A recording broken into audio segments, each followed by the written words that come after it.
dia! Tá começando o nosso boletim diário aqui no Esporte Clube.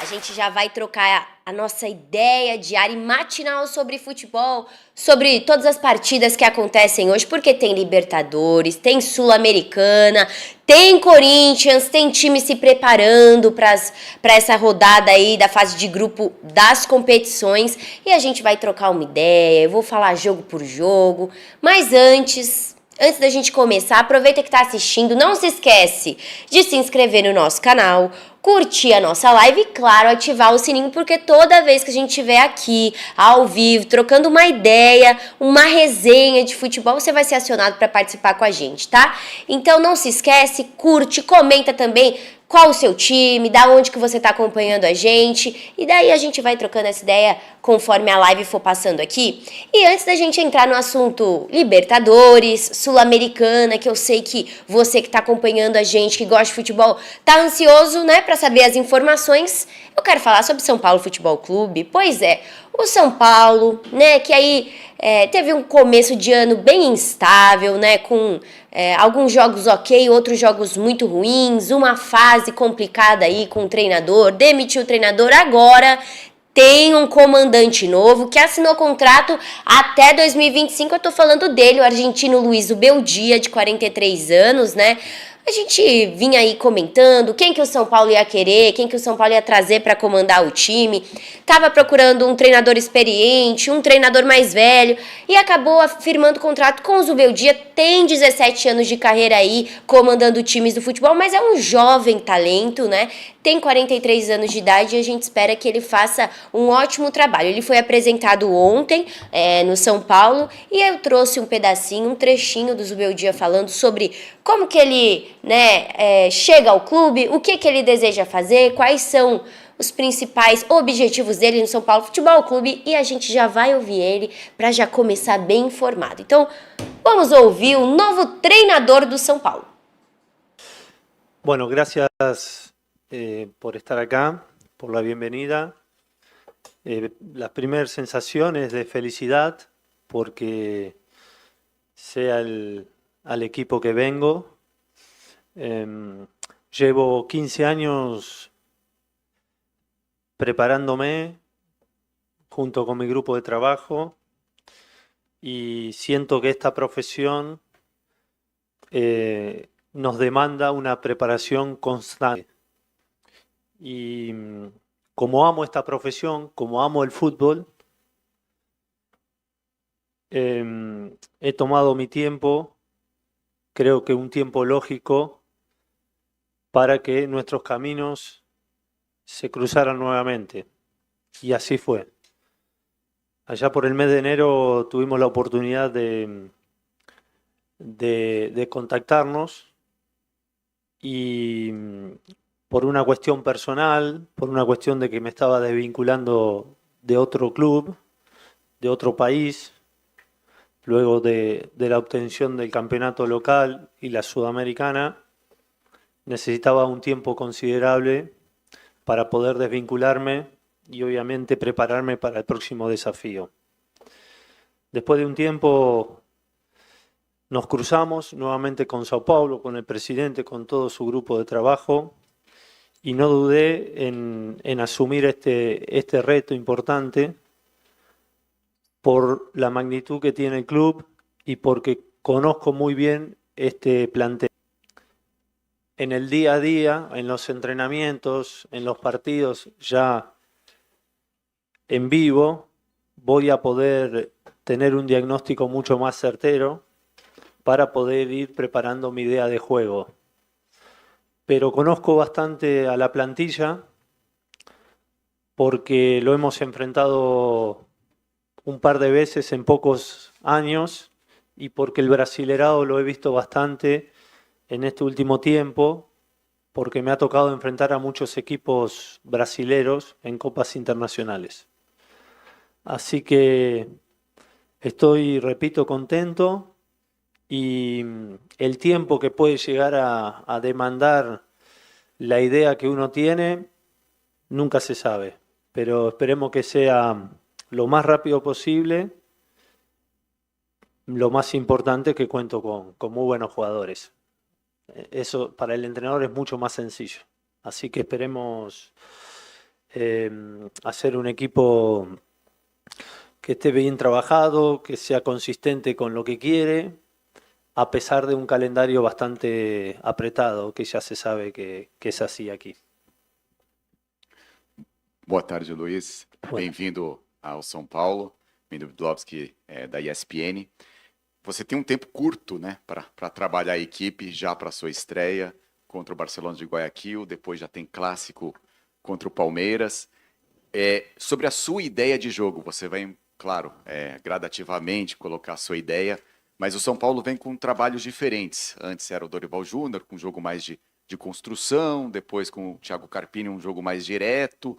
Queria que você falasse qual que é a ideia de jogo que você quer, aos poucos, claro, colocar em campo no time do São Paulo, esse time que você falou que já conhece bem os jogadores, as peças do elenco. Lo más importante que hemos hablado junto con la dirigencia, con el departamento de fútbol, con el presidente, es que hay jugadores de distintas características que te permiten, dentro de una idea madre, dentro de una idea de juego, te permiten planificar un partido o los partidos de diferente manera dependiendo a quién coloques, a qué jugador coloques, a qué perfil de jugadores coloques. Tenés para jugar con 2 atacantes, con un atacante, con varios volantes interiores, con varios extremos, evidentemente con centrales que se pueden adaptar a una línea de 2 o una línea de 3. Entonces, eso puede hacer que termines ganando el tiempo. ¿Por qué? Porque a pesar del calendario comprometido que tenemos, que viene un partido tras otro, creo que tener jugadores que se adaptan a distintas situaciones aceleran la adaptación mía también. Así que no creo que haya inconveniente con respecto al calendario, a pesar de que vamos a tener pocas sesiones de entrenamiento, eso está claro, pero desde el día que asumí el compromiso, cero excusa. A trabajar el tiempo que tenga para trabajar y a planificar los partidos como se deben.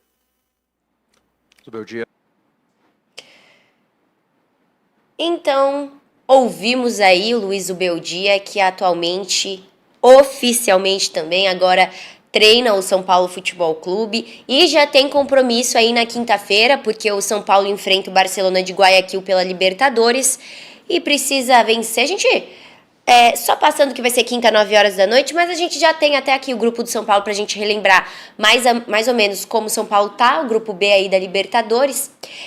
O São Paulo vai jogar na quinta-feira, 9 horas da noite, jogo importante, né? E se conseguir aí esses 3 pontos, se garante, quem sabe aí numa primeira colocação, e a gente lembra que é muito importante estar no primeiro lugar do grupo, porque aí determina o mando de campo, né, nessa fase mata-mata. E claro, jogar em casa, com a torcida apoiando, é outra coisa.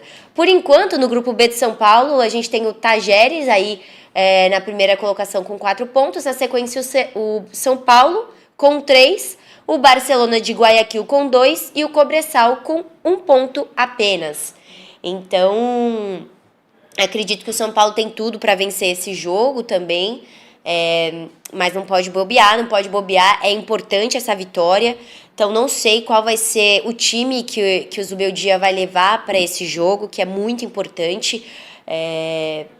Vamos esperar para ver o que o São Paulo vai fazer, mas se bobear, né, se perder esse jogo, o Barcelona já passa aí na frente do São Paulo, vai a 5 pontos, pode liderar aí a tabela por um tempo, e se o Tajeres vencer, a mesma coisa, e o São Paulo fica fora dessa zona aí, que tá passando pro mata-mata. Lembrando que na Libertadores, os 2 primeiros colocados de cada grupo vai disputar a próxima fase. A gente vai ficar de olho aí, porque o jogo só acontece na quinta-feira, então todos os detalhes a gente vai passando e amanhã a gente fala um pouquinho mais sobre esse jogo. Falamos bastante de São Paulo, o treinador novo já foi apresentado e agora eu quero falar de Palmeiras. É isso aí, ainda estamos na Libertadores. Daqui a pouquinho eu vou chamar os jogos de hoje, os jogos aí dessa fase aí da fase de grupos da Libertadores, dessa rodada, achei a palavra, dessa rodada da fase de grupos. A gente vai chamar todos os jogos, passar pra você o horário, onde... Mas antes eu quero falar que o Palmeiras também tá se preparando pro jogo contra o Independiente Del Valle,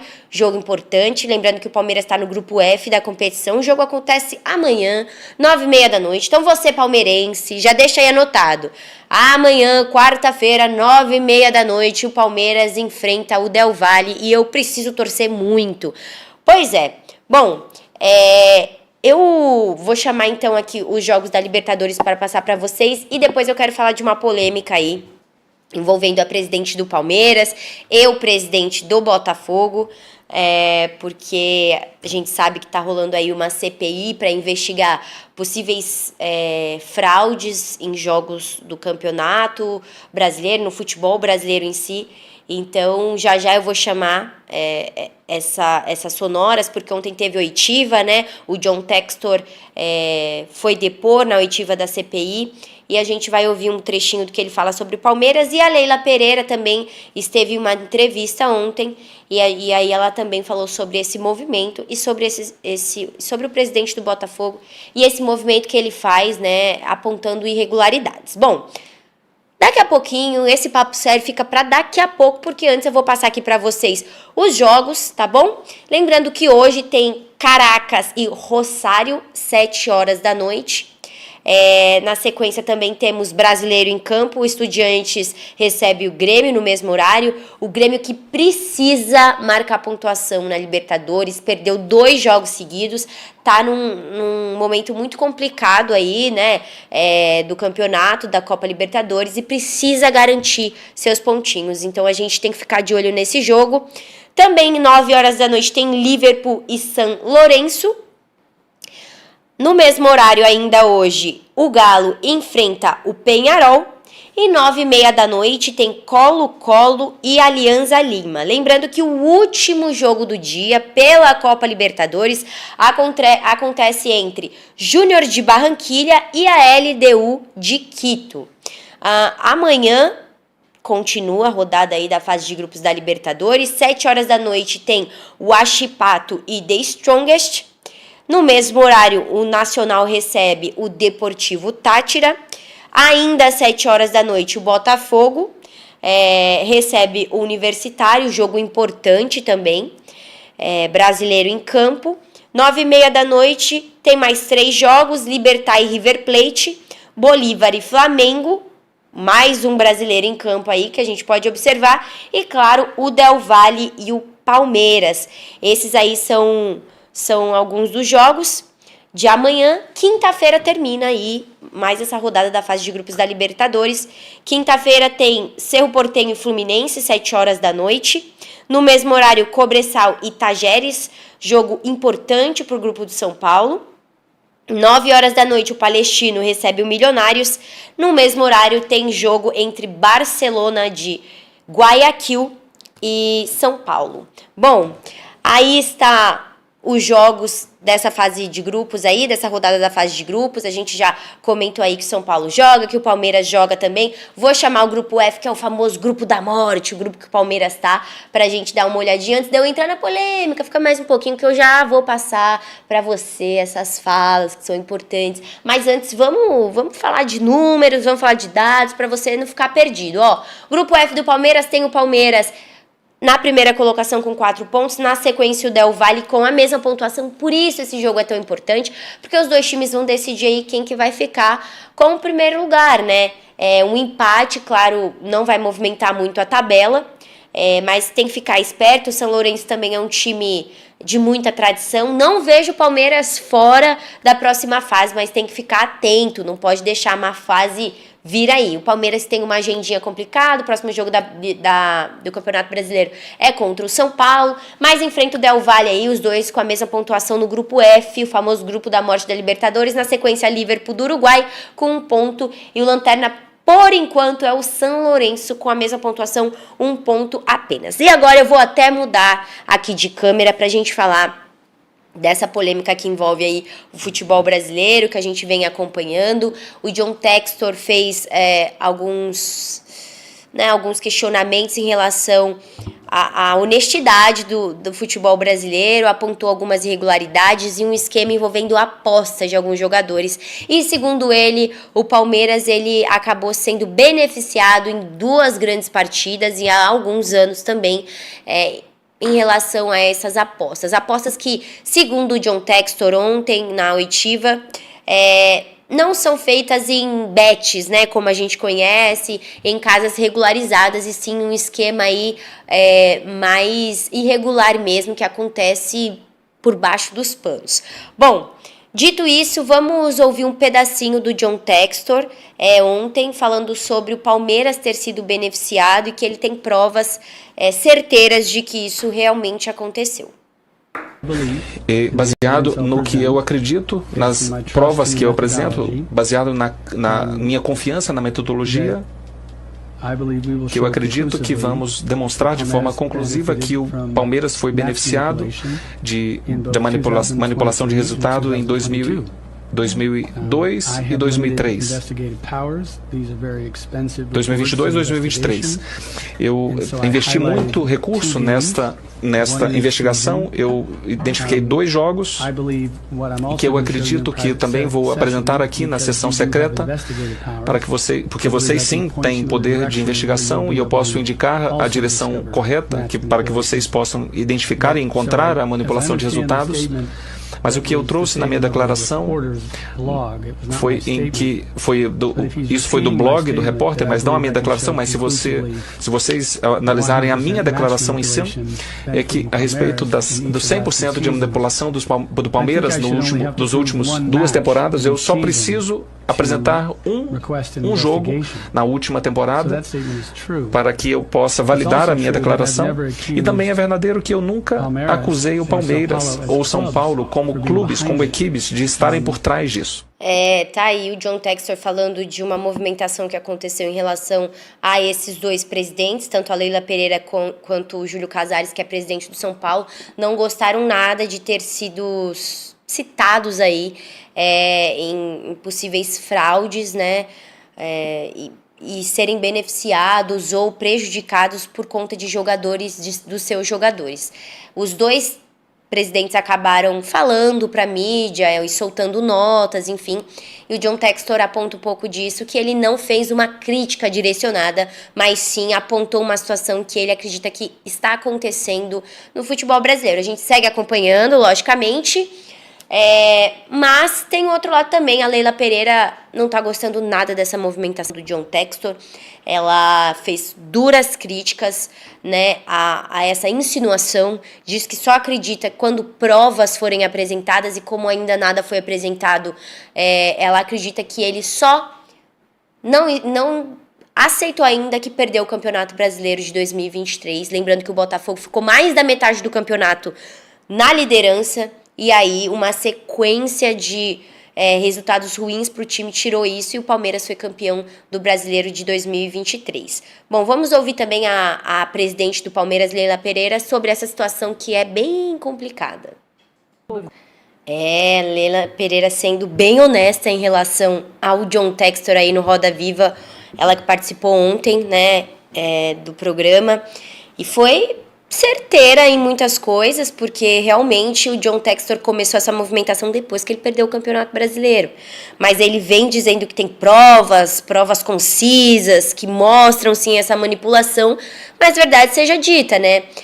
Se ele apontasse manipulação em alguns jogos menores, diferentes, mas entre rivais, é bem complicado. Bom, esperamos as provas. A gente não pode dizer quem tá certo e quem tá errado nessa história no momento, porque a gente não tem tudo em mãos, né? As provas que ele diz que tem, que possui, que vai apresentar, a própria CPI em si. Então, vamos ter que aguardar, mas o clima está muito quente entre o Botafogo e os outros times, principalmente Palmeiras e São Paulo. Bom, assunto sério falado, recado dado, passado. A gente vai falar muito sobre isso também aqui meio-dia, eu e Frank Fortes.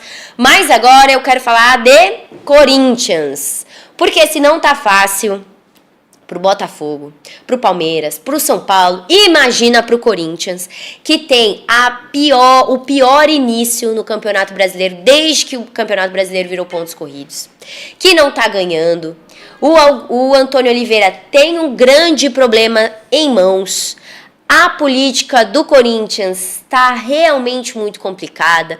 O presidente está sem paciência. Enfim, o time deve 2 bilhões aí de reais. Bom, muito complicada. E agora, também hoje, tem jogo na Sul-Americana contra o Argentino Júnior. Lembrando que o Argentino Júnior também deu uma decepcionada aí nesses primeiros jogos da fase de grupo, então vem com tudo, né, jogar em casa para conseguir uma pontuação, mas eu acredito que é um jogo que o Corinthians possa segurar, que o Corinthians consiga marcar um gol aí, até sair vitorioso.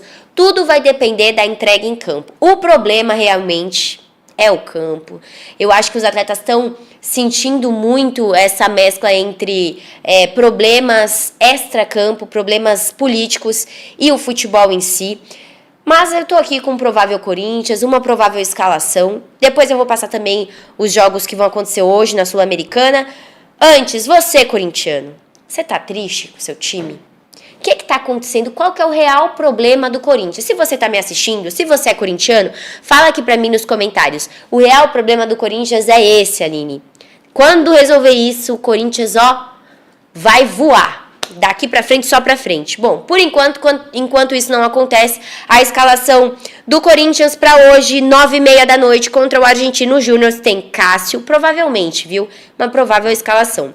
Cássio, Fagner, Félix Torres, Raul, Gustavo e Hugo, Ranielli, Fausto Vera e Rodrigo Garro, Romero, Wesley, Romero e Yuri Alberto. Essa é uma possível escalação, lembrando que isso pode ser alterado.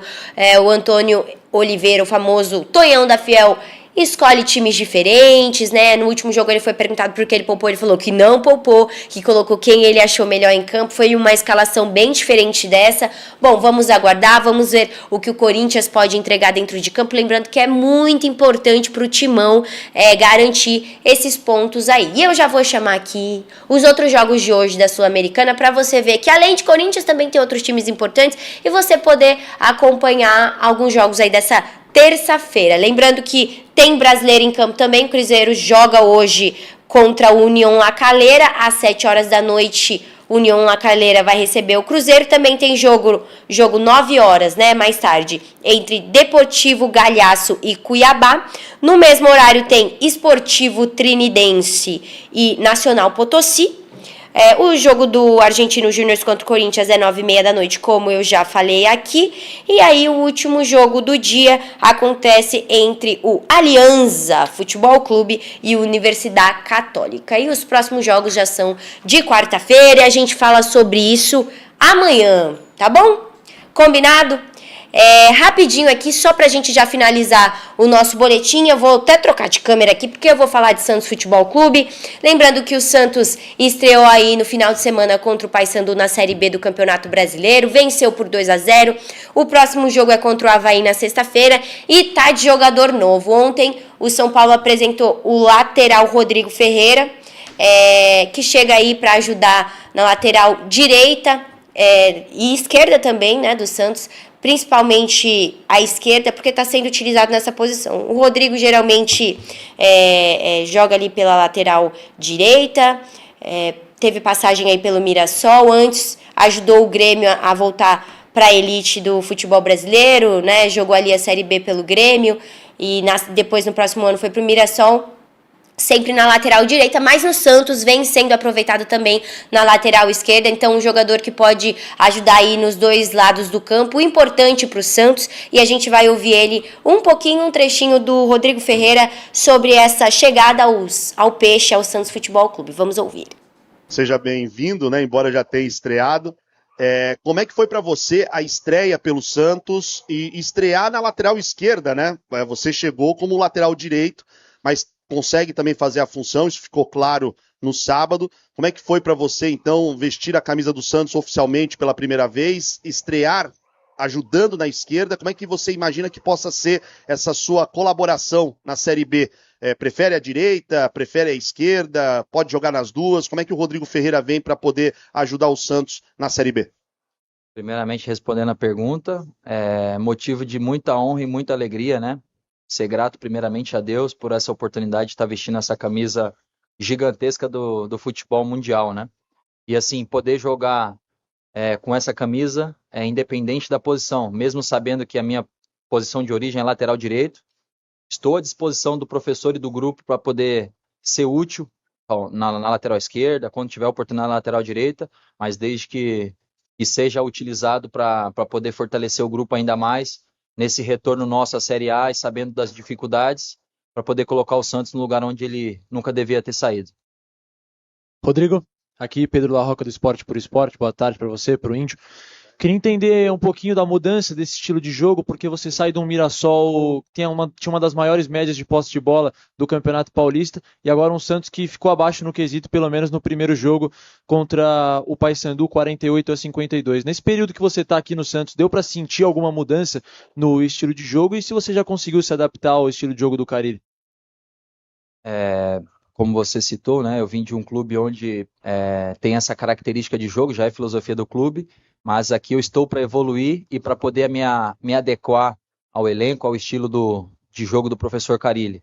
E esse tempo de adaptação, 30, 40 dias, foi muito útil para mim nesse aspecto, para poder estar entendendo o mais rápido possível o que o professor pede dentro de campo e o que a camisa do Santos sempre espera de nós atletas. Rodrigo Matugas, Esportiva, de Rodrigo para Rodrigo. Eu queria que você falasse um pouquinho como que foi a negociação com o Santos, como que você recebeu esse convite para jogar no Santos, qual foi o sentimento que você teve para poder vestir a camisa do Santos. Obrigado.